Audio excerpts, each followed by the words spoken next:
Remember how our roles reversed," said my former classmate, standing before me. Back in middle school, she was the picture of youth and health, but now, her former self was nowhere to be seen. She smiled weakly, her figure emaciated. Why? She was so kind to me. What happened to her that led to this state?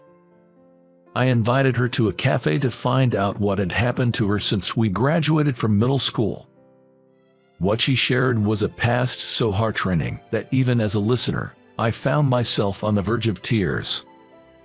My name is Jason. Just a regular male student. I wish I could say that, but it's not that simple. My family is just my mom. We're a single-parent household. My dad didn't die. He left us for another woman. I barely remember his face, so it must have been a long time ago. Before I knew it, life without a dad became the norm. Since he left, my mom has been raising me on her own. She never complained and loved me more than anything, working every day. I wanted to repay her effort, so no matter how tough it got, I tried not to be a burden. But the harsh reality is that effort isn't always enough. If only it was just my dad who disappeared. But he took all our savings and bank bucks with him.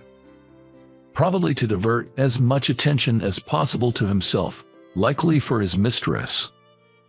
Because of his selfish actions, we were really strapped for cash. Not just tight on money like other families. We lived in a dirt-cheap apartment, usually having just one meal a day. It's not that we had nothing to eat, but we couldn't always have 3 full meals. This was when I was in middle school. My school didn't provide school meals. Lunch was always packed. But my mom worked from dawn till dusk and was too exhausted to even take a bath before falling asleep. There was no way she had time to make my lunch. Sure, she might have if I asked, but I couldn't bring myself to ask that of her, working hard for my sake. But going without lunch during my growing years was hell. So, I tried making lunch myself when she wasn't around. Minutes later, what sat on my lunchbox was as black as the darkest night. I thought it might suck me in if I touched it. Turns out, I had zero talent for cooking. My mom wasn't particularly fond of cooking but could make decent meals. So, I guess the one to blame is still my dad. I always brought a slice of bread with strawberry jam on it. Everyone else spread out lunches made by their parents or grandparents, chatting and enjoying their break. But I didn't belong there. Not because I was ostracized, but because their lunches were too dazzling. What everyone else had in their hands seemed unattainable for me. Watching them with envy, I felt incredibly small nibbling on bread. I couldn't stay in the classroom. Thinking so, I declined my friends' invitations and sought a place where I could be alone. My only companion was my bread. I had 2 options, the rooftop or behind the gym. Unfortunately, the rooftop was locked, so that was out of the question. It seems like hanging out on the rooftop during lunch is only a thing in TV drama series. So, I decided to eat behind the gym.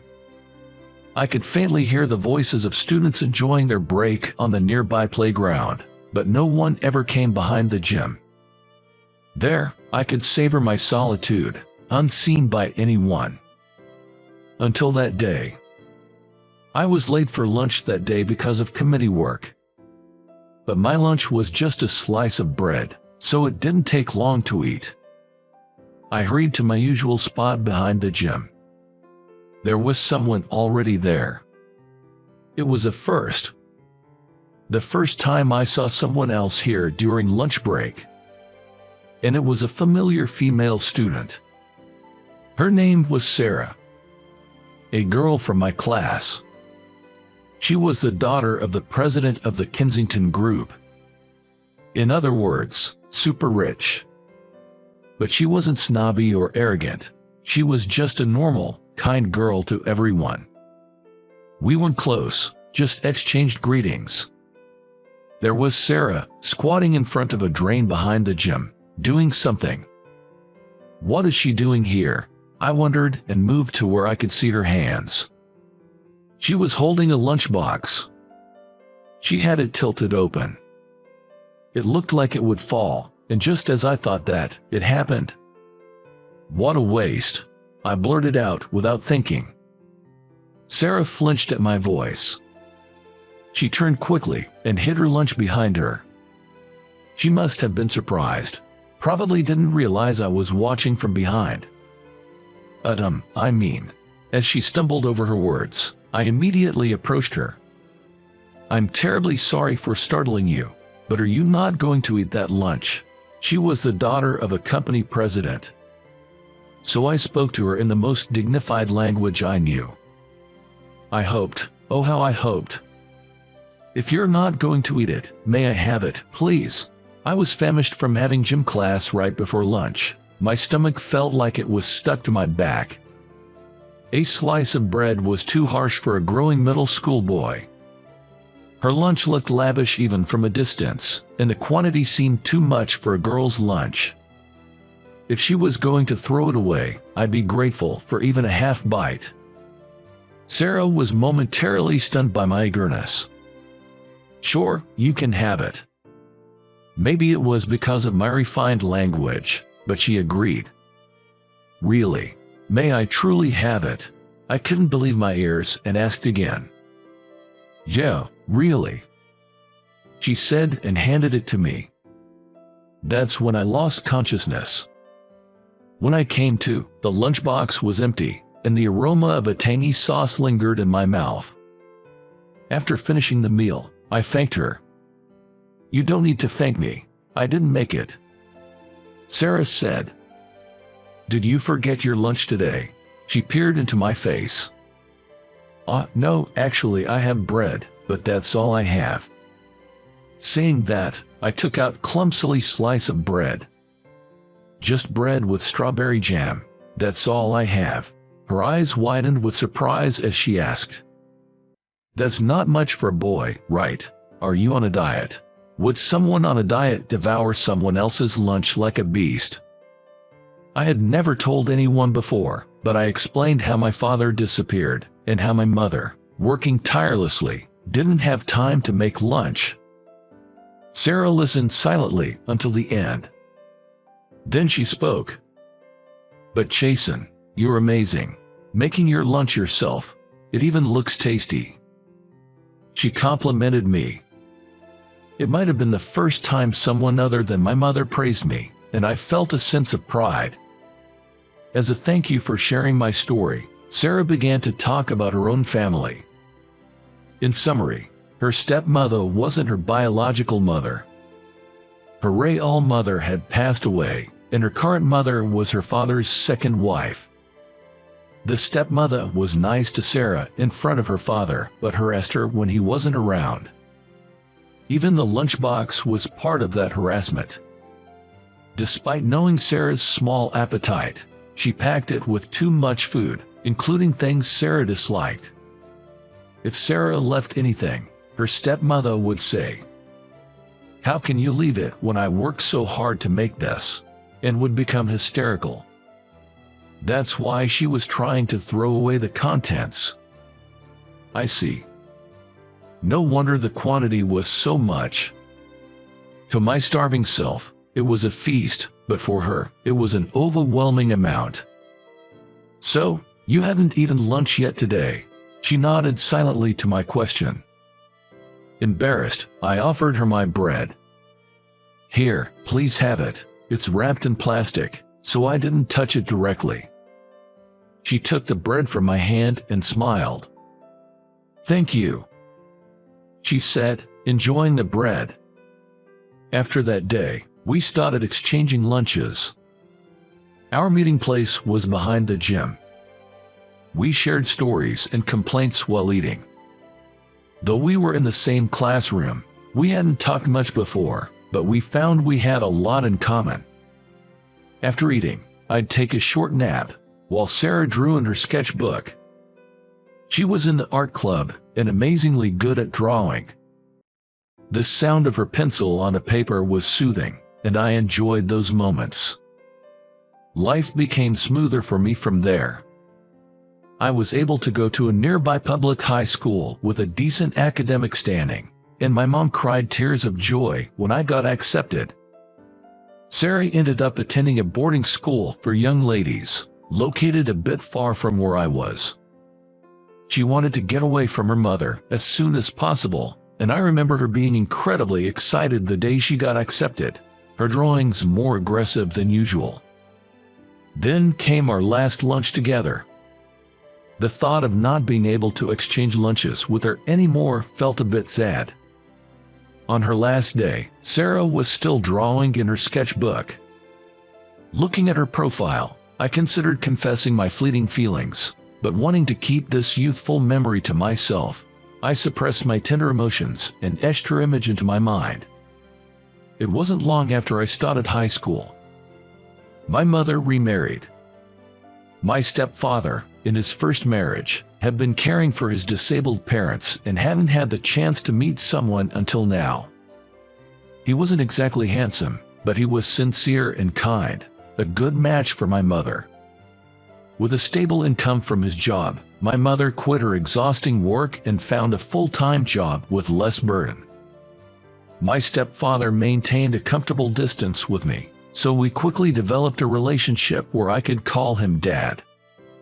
Thanks to his support, I smoothly progressed in my studies and got into a renowned university. I landed a job at a major corporation, leading a life far richer than anything I could have imagined as a child. A few years into my job, I was leading busy yet fulfilling days, but due to a transfer within the company, I had to move. While I was excited about starting a new life in a place somewhat distant from my parents' home, I wasn't without anxiety about living in an unfamiliar area. Once I had settled into my new home, I went out to get groceries. There was a charming, small shopping district nearby where I usually did my shopping. Even after a few years of working, cooking remained a challenge for me. I had practiced enough to make spaghetti, but my specialty was still macaroni and cheese. My mother had tried to teach me, but I was utterly hopeless. It's okay not to force yourself to practice. There are plenty of fast food restaurants. Thus, I was consoled. At the end of the shopping street, I discovered a small hamburger shop. My mother had said fast food restaurant meals were fine, but I never really liked them. I was afraid that relying solely on fast food restaurant meals at my age might be bad for my health. This small hamburger shop, though modest, was clean and had delicious-looking hamburgers on display. They seemed homemade. Yes, homemade meals are the best. Perhaps because I hadn't had much experience with homemade meals in the past, I quickly developed a fondness for those made by human hands, rather than those mass-produced in factories. The fact that the shop was run by an elderly lady was a bonus point.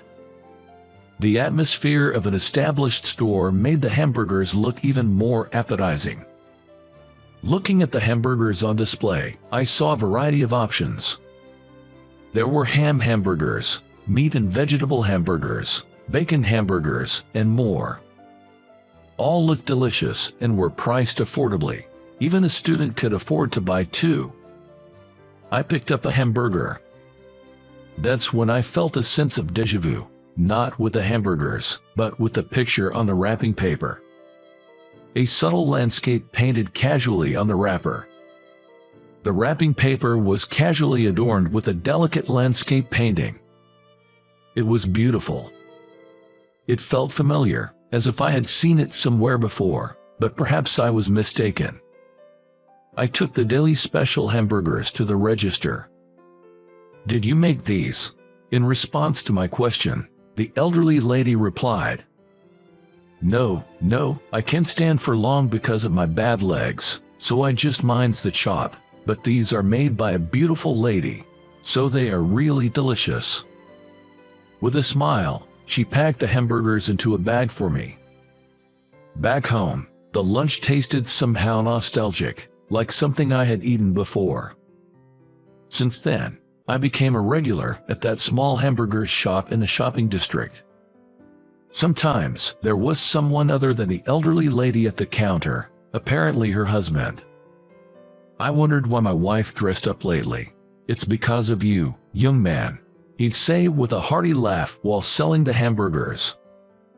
Besides these two, I never saw anyone else at the hamburger shop. I wondered where the beautiful lady the elderly lady mentioned was. One day, as usual, I went to the hamburger shop, only to find a blind man shouting in front of the shop. "Refund my money. The lunch was terrible," the man was shouting furiously. The person apologizing to the man was neither the usual elderly lady nor her husband. It was a slender woman I had never seen before. Behind her, the husband was saying, "Bad, maybe there's something wrong with your taste buds, not our lunch." He was arguing back just as fiercely. "Quiet down, will you?" the elderly lady conned her husband.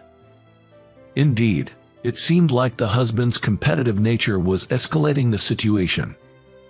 I pulled out my cell phone and began speaking loudly. "Yes, that's right. At the exit of the shopping district, there's a man causing a big scene here." That's what I said.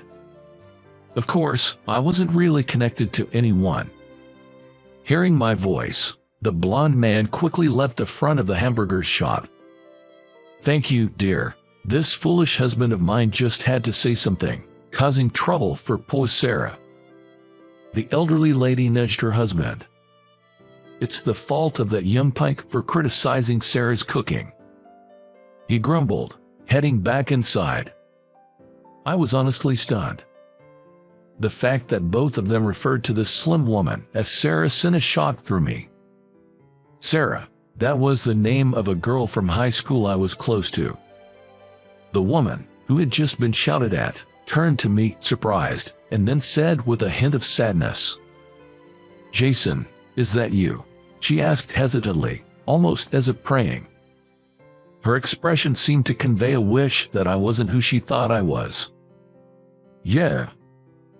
I could only nod in response. "Do you remember me? I'm sorry for looking like this. It's like our roles have reversed." She smiled weakly. Seeing her smile, the image of Sarah from our school days overlapped. Though much thinner now, her face still bore traces of the old Sarah. "I remember you, but why are you here? This is quite far from our hometown." Sarah said it would be a long story. "Today's been a lot, so I'm closing the shop early. You can go home now, Sarah." The elderly lady, having watched us, told her while waving her hand. She handed me a few hamburgers. They were oddly cold. After that, Sarah and I sat down at a nearby cafe to talk. What she shared was heartbreakingly unbelievable. Right after she started high school, her stepmother and father had a son. With the birth of a son, the presidency of the Kensington Group naturally shifted to Sarah's younger brother. As a result, Sarah's position in the Kensington family became considerably diminished, with some even deeming her as no longer useful. I was furious, but the story continued.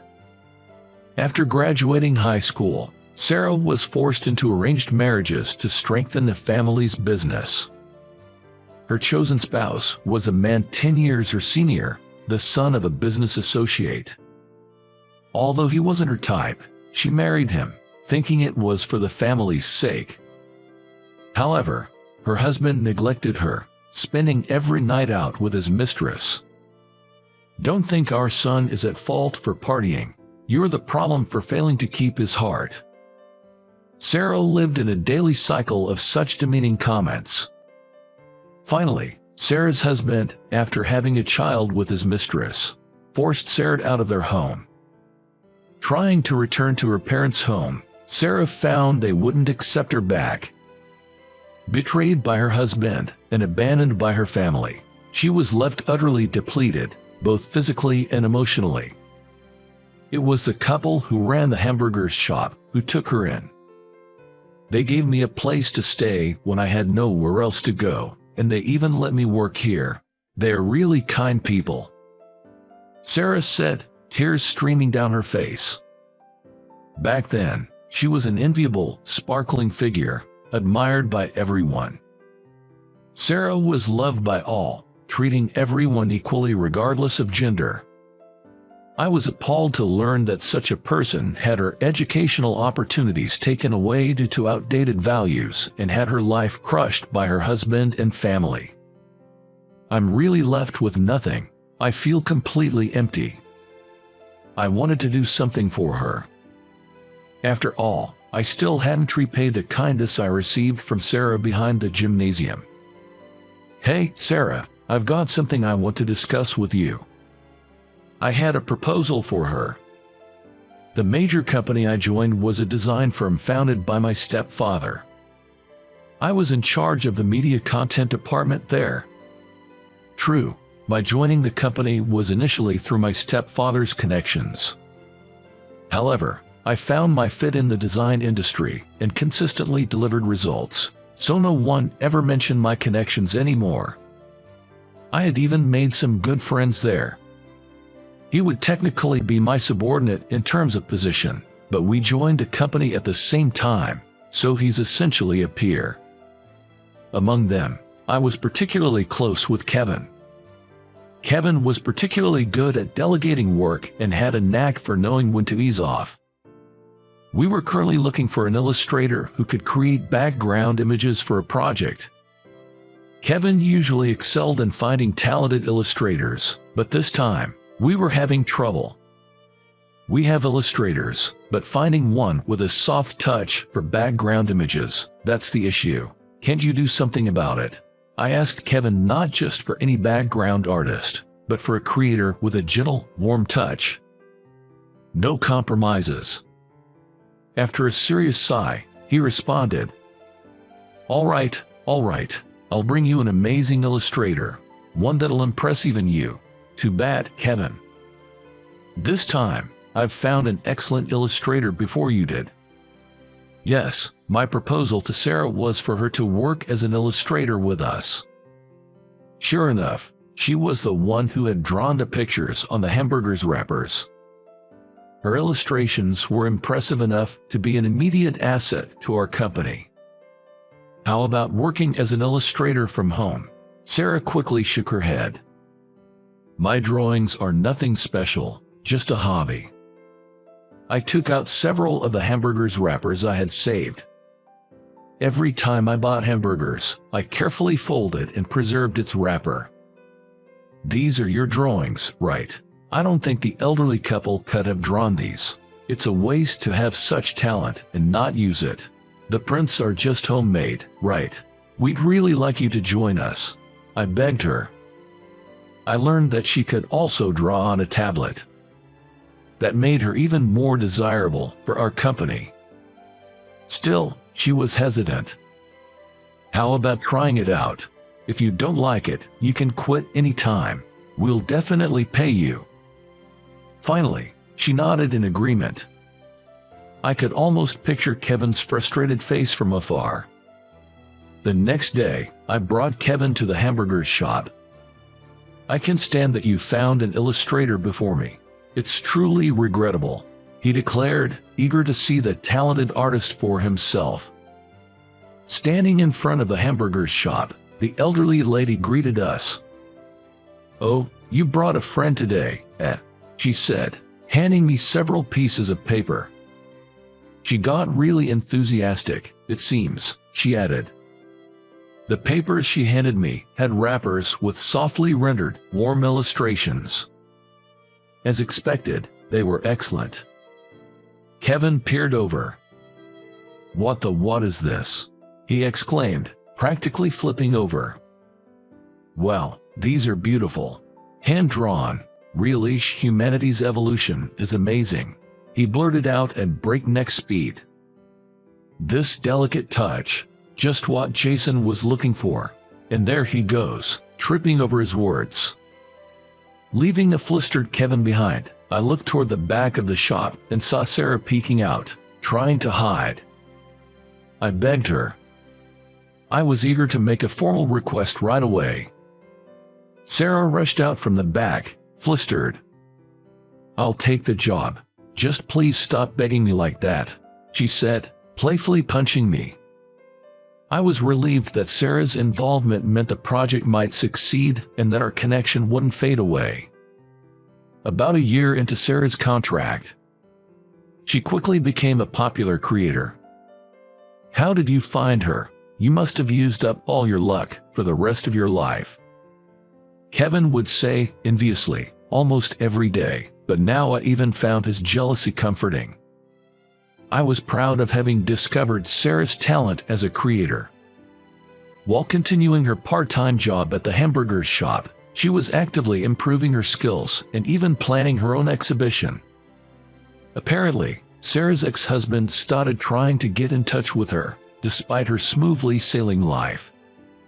Ironically, it turned out the child he had with his mistress wasn't his. Serves him right. After mistreating Sarah and driving her away, he was reportedly cut off from transactions with the Kensington Group. This was due to Sarah's father being furious over the excessively cold treatment she received. Consequently, he lost credibility in his industry, and his business rapidly deteriorated. The ex-husband, now thinking that reconciling with Sarah might mend ties with the Kensington family, had recently been stalking her. When Sarah consulted me about her ex, I switched to remote work. Additionally, I started working from a corner of the hamburger shop. As expected, her ex-husband showed up there. During a meeting, I heard arguing downstairs. "Come back, I'll give you a better life than this lousy hamburger shop." That must be the ex-husband's vile voice. "Stop it, let go." Sarah's voice reached the second floor. I expected the hamburger shop's husband to come yelling any moment, but his voice never came. Nor did the elderly ladies. After a moment of thought, I remembered. That's right, both the elderly couple were at the hospital today, leaving Sarah alone in the shop. I hurried downstairs. A shabby-looking man was grabbing Sarah's arm, trying to drag her away. I immediately intervened. "Who the hell are you? Outsiders shouldn't butt in." "Outsider, that's rude," I said, handing him my business card. "I'm Jason, Sarah's fiancé," I introduced myself. Seeing my business card, her ex-husband's face turned pale. In the past few years, I had been recognized for my achievements and had become the executive vice president of the company. Moreover, my stepfather's company had grown significantly, now even appearing in TV commercials.